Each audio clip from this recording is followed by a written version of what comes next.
Okay, the first thing you need to do is get on the Khan Academy page. Once you're there, you're gonna put where you're gonna log in.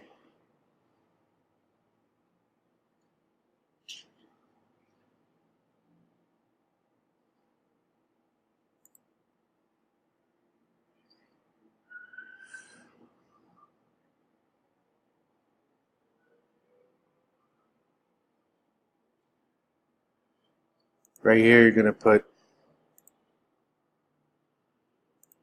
SAT practice.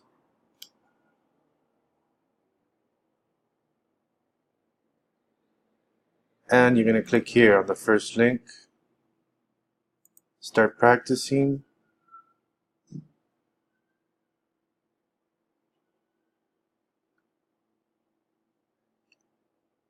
And you're going to go to full test.